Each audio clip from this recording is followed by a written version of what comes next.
While most of the boys of his age were busy on their PlayStation, there was one in the pool, dreaming to fly his national flag really high. What makes him so different from the rest? Is it the upbringing or a built-in strong conviction?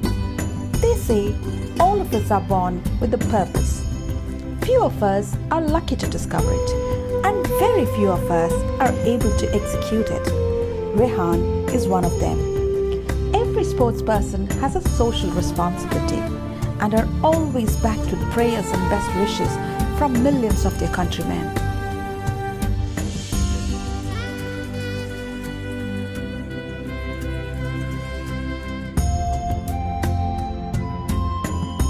Even now, while most of us might be glued to Netflix and Amazon, he's polishing his golf skills to represent India.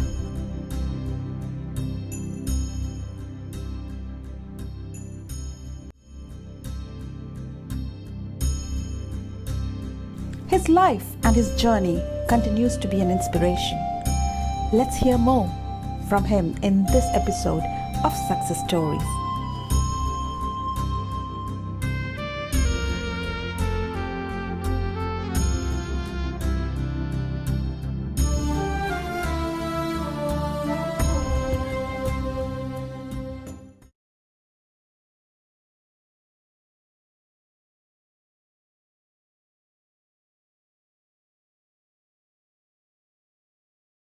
To know is there is a mental module a 13-year-old Right. should have. If they're dreaming to be like you or wants to bring in medals for the country. I just want to know, like, what are those things that these 13-year-olds or 11 or 12 years old uh, start to build in themselves? How should they change from the normal other children who are not very focused on anything? Some of them are really happy-go-lucky, they're living their life as they want. But now they know that Correct. this is the goal and this is where they want to reach. What kind of a mental model should they develop over the period of time?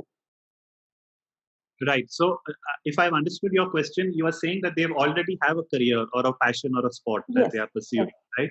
So, if you already have a sport that you are pursuing at the age of 13 or 14, your chances are you are balancing out college life and sport.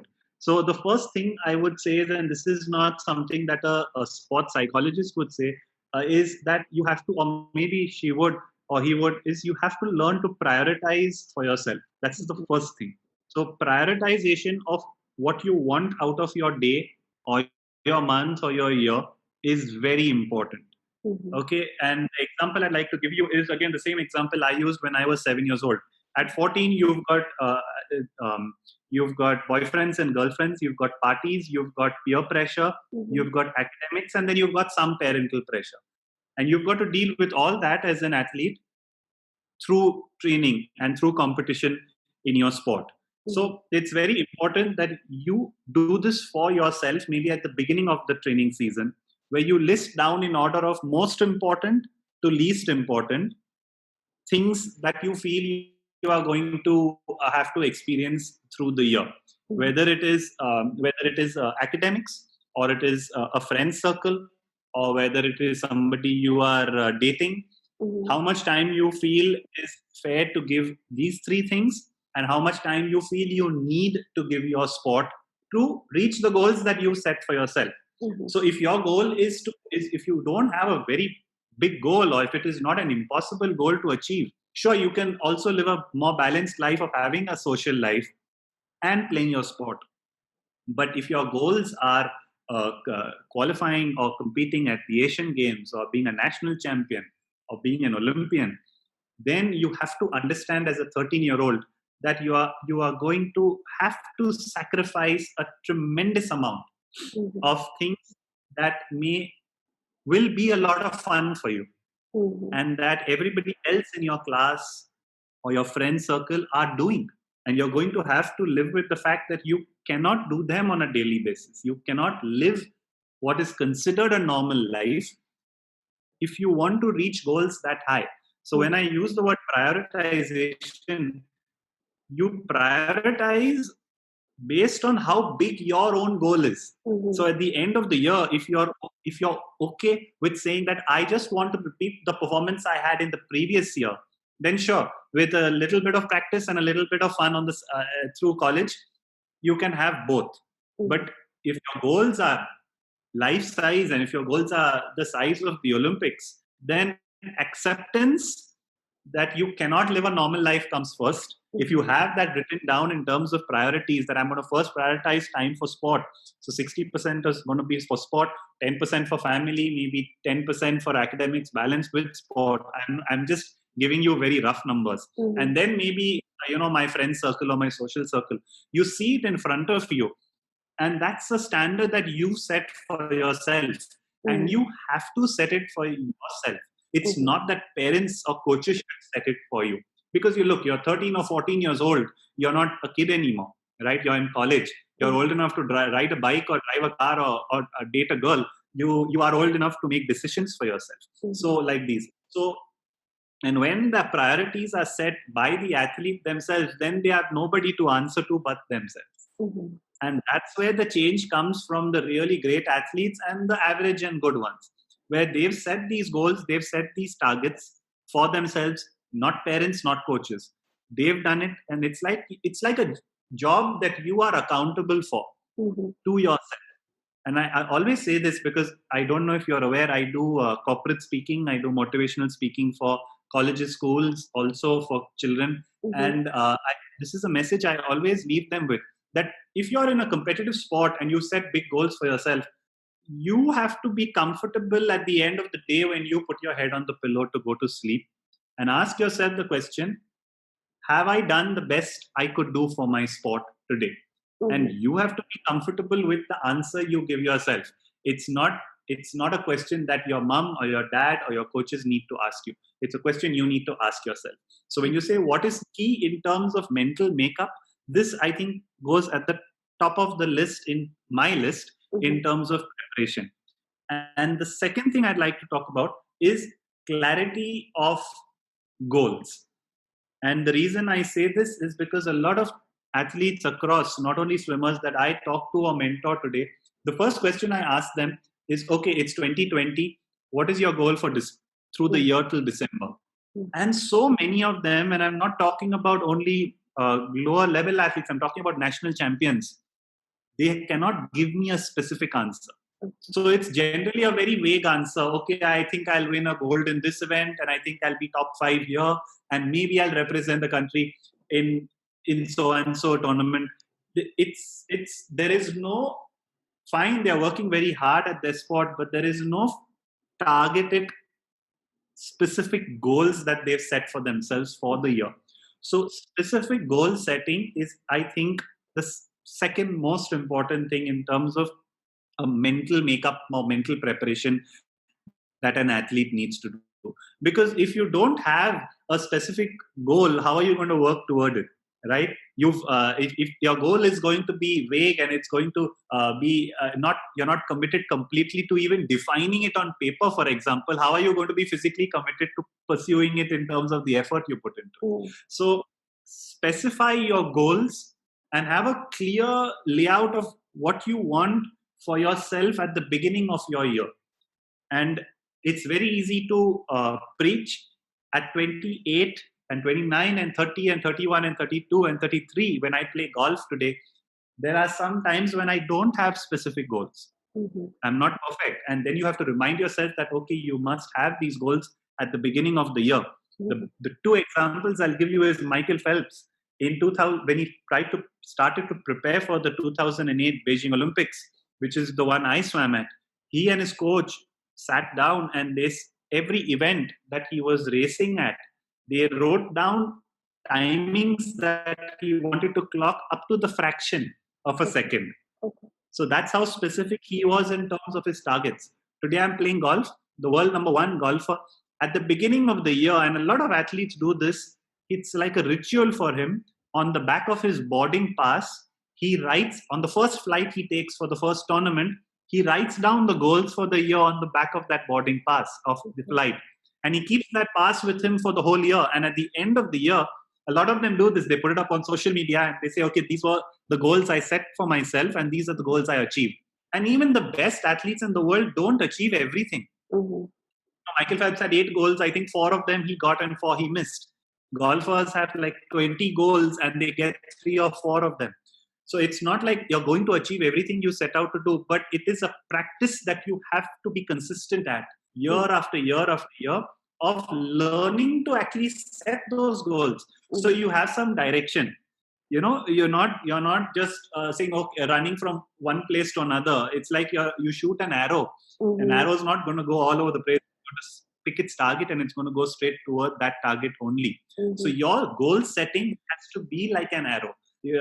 I was watching a YouTube video where Arnold Schwarzenegger said this in one of his motivational talks. This was something that the audience loved, where he said that teach your children to set specific goals before you even get to practice. So I think these two things, prioritization and goal setting, are so important for young teenage athletes. Rehan, now I want to talk to you with the mindset of a 13 or 14-year-old Rehan, how you were at that time. So Right. you are representing a state, for example, and you are totally, focusing on your state and your state winning and you winning and everything. But first is that emotion related to the place that you are representing. Correct. Suppose you are not able to achieve that, or you fail to achieve in that particular competition. What is the Right. mindset that you have once you have not been able to execute or you fail at a point?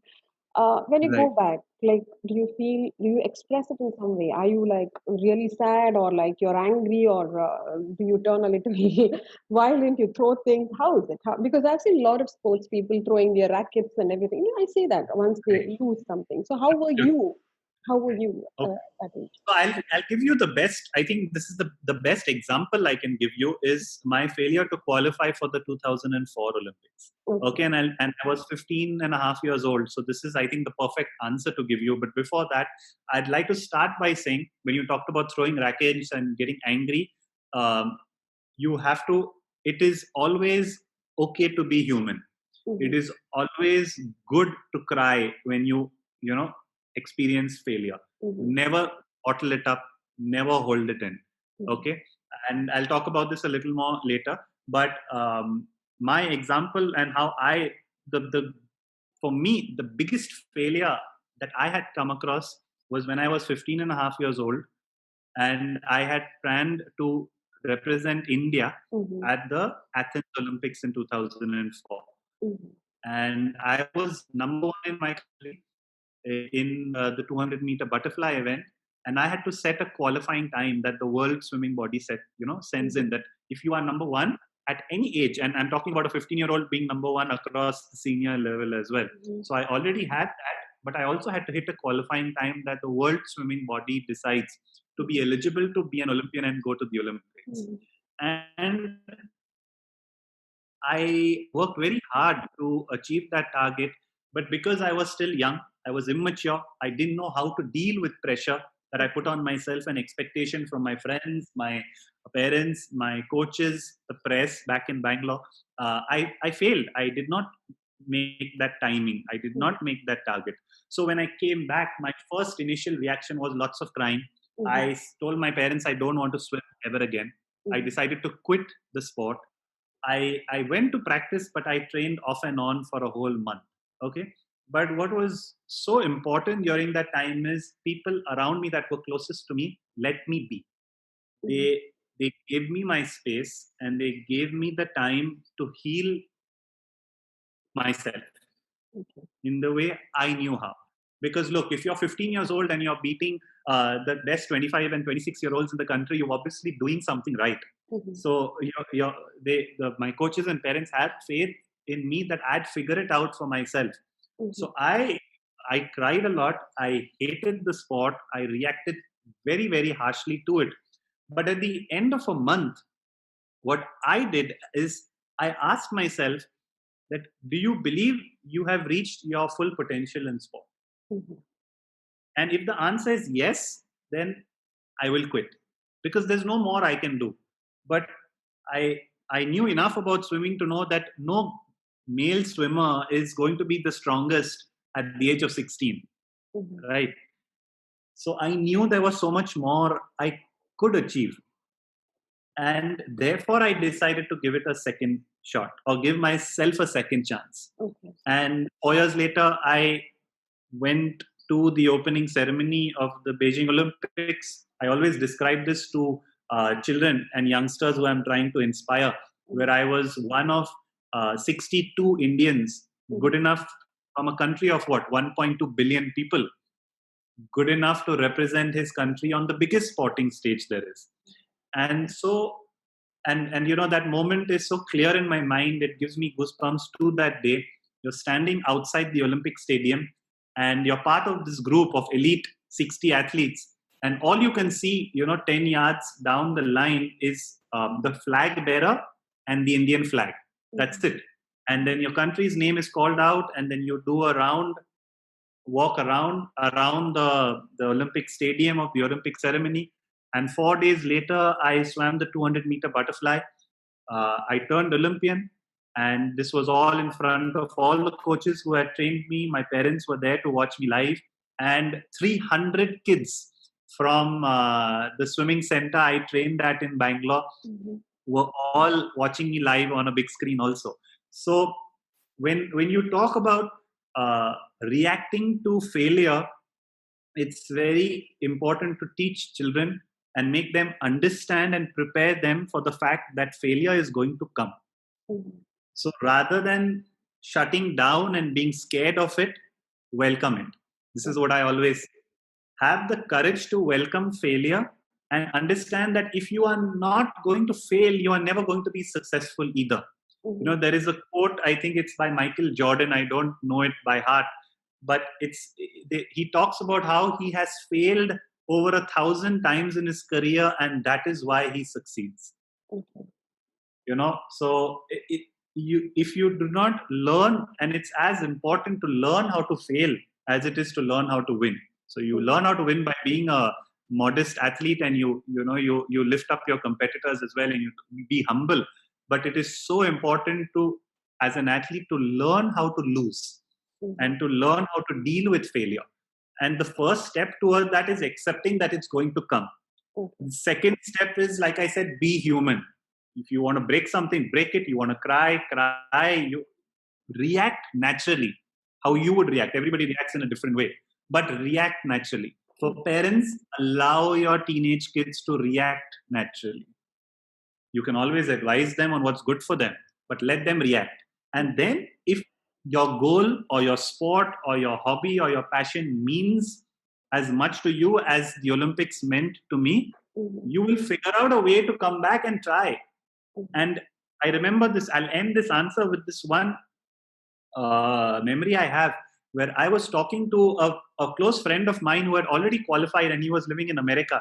And he was going to meet me at the Beijing Olympics at the opening ceremony and then again through the tournament. And I told him, I said that no matter what I try to do, I failed 4 years ago and I just can't seem to make this qualifying time.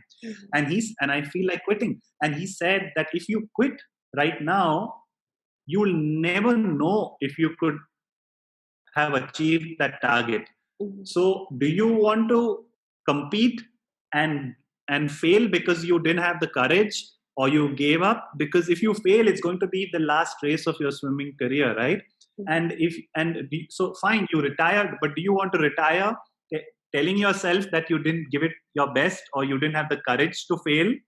Or do you want to retire saying that I had the courage to face failure, irrespective of the result? So when you talk about good athletes or great athletes, the greater the athlete, the more failures he has had in his career. And it is also, ending on this, it's so important to fail, because there are very, very few tournaments where I came out emerged champion at, where I learned anything from, honestly. Because when you win, you're too busy celebrating and thinking you're the greatest. And you're never going to look back on that tournament or that race and sit down with your coach and say, okay, what could I have done better? But when you lose, and this is why I said it's important to learn how to lose. This is part of it. Learning how to lose is fine, react. And then when you come out of your shell, you go and sit down with your parents or your coach and you relook at why you failed. And you learn from the mistakes you made. So which is why, I could talk for a whole hour on just learn how you have to prepare yourself to be better at failing.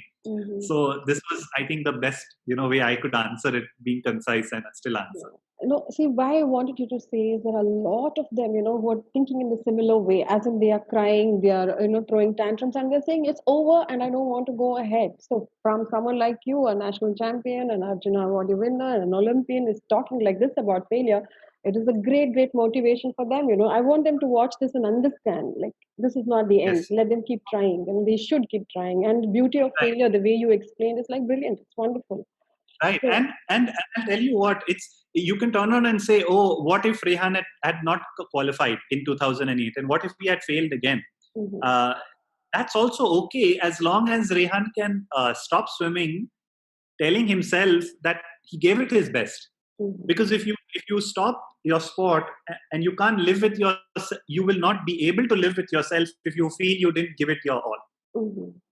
And targets are always, success is always relative, right? My biggest success is the Arjuna Award at the Olympics. Michael Phelps' success is 23 Olympic gold medals. Does that mean that I'm any less of an athlete, as he is? And that's so important for parents and athletes to understand, that no matter how successful you become in your sport, there is always going to be somebody better.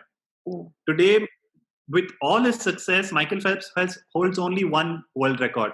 And there was a time he held 4 or 5. So there are already boys swimming faster than him or faster than he did. In every sport, you see it. Usain Bolt lost, I think, the last 2 or 3 races before he retired. You see Roger Federer losing way more majors than winning majors today. So every athlete is going to reach his potential, and there's always going to be somebody better. And then that somebody better is also going to be superseded by somebody else. So, which is why it comes back to what I said for a 7-year-old kid. Teach him to be the best he can be at his sport. Because if your focus is on that somebody better, you are taking away from time you can spend investing effort in your own goals. Okay. I want to know one more thing. Since you were already into serious sport and the teenage time, so you must have missed out on dating and having the kind of food that you wanted, probably going out with friends. How did you feel at that point of time? Didn't you feel bad? You would be the most famous guy in school and you would have a lot of attention, but you cannot, channelize on it. You're busy swimming. So how did you manage that? What did you feel? What were you going through at that time? I'll give you a fun example. When I was 16 years old, and this is the part where I get to really show off, in this interview. When I was 16 years old, the press and media that would land up at a tournament. So say, for example, I've gone to Trivandrum to race a national championship. There would be the local press and media from the city who would come and cover the meet. So they would ask my coach for 15 minutes of my time for an interview before I swam the race. And the first question they would ask me would be, how did it feel to break the national record in this race? So I would turn around and tell them that, but I've not even swum the race. Half an hour later, while the race would be swum, because photographers like to get, action shots. So you must have seen a butterfly shot of me swimming, head-on shot. And they can only get this action shot if they take your picture while you're racing. Now there are 7 other swimmers racing along with me. But halfway through the race, they are already taking their action shot because they've decided I have won. So that is the sort of, you can call it pressure also, that I had to deal with. But that is the sort of respect and reputation I held as a 16-year-old. So that is a lot to take in for a kid who's barely in his teens, right? And then you also mentioned attention from girls when you're at that age, from school and college. And I was lucky that there was quite a bit. But sure, initially, the same reaction that I had as a 9 or 10-year-old when I was told, no, you can't go out and have a sleepover at your cousin's or at the movie. It's the same feeling of missing out, really, that you have even as a 16-year-old, right? But it's at that point where not your parents, not your coaches, but you have to make the call for yourself that yes, it's painful. Yes, it's depressing. Maybe if I don't give this girl enough attention, she's going to date my best friend, and that's going to be heartbreaking. There's so many things that teenagers deal with. But for you, if your sport, and there's another quote, it has to be your bigger yes.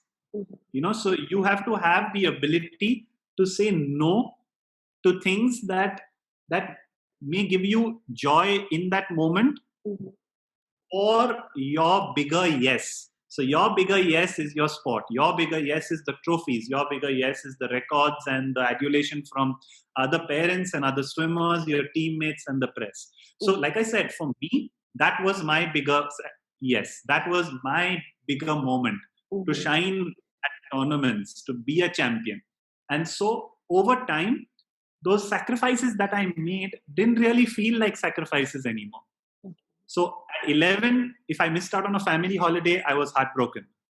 But at 20, when I was preparing for the Olympics, I was the one to tell my parents, listen, there's been this talk of this family holiday in Malaysia, we are not going. So at 11, my parents were cancelling sleepovers at my friends and my cousin's house. At 20 or at 18, I was cancelling their holidays. So that is a change that has to come from within. And I said this at the beginning of this interview, that by the time the child is 14 and 15 and 16, if this is not coming from within, then maybe sport is not for him.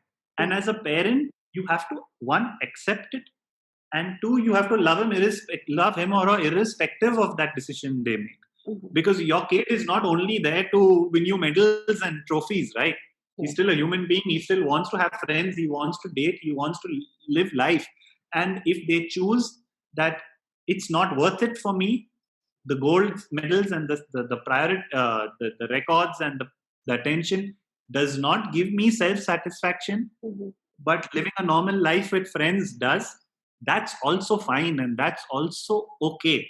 So if ever I am, lucky enough to have a kid of my own, sure, I'll pressure him to work hard. I will try and set him on the right path. I will enable him to be the best he can be. But if at 13 and 14, if my kid constantly the look on his face when he's at practice of his sport is just misery, and if he's not enjoying it, and he's constantly wanting to be a normal kid and not live this ridiculously hard life of an athlete, I hope I still live up to what I'm saying today, but I'm going to let him be.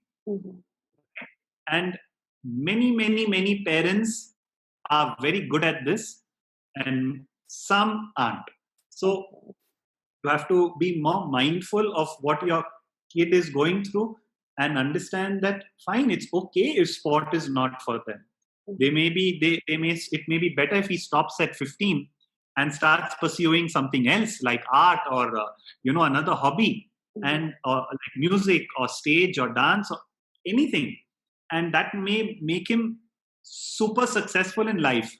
It may not come in the form of a gold medal at an athletic meet, but he may achieve success 10 years later. He may be performing on a stage in New York at a play at a theater, or he may be selling art at art galleries around the world, or he may be successful at being a great father or a great mother and just being good at his job, and that is also success, right? So it's so important for people, not only parents but also young teenagers, to realize that just because you may have not succeeded in one thing in life doesn't mean you're going to be a failure in everything else you do.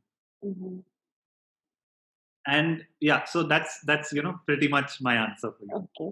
Rehan, I also want to know, like, after achieving so much in swimming, you decided to concentrate on another sport. That requires same amount of confidence and dedication and everything, because you now have to prove yourself, right? You have to prove yourself because you chose it. So how did that happen? How did this new thing, suddenly sprout into your mind, or how did you choose it? Right.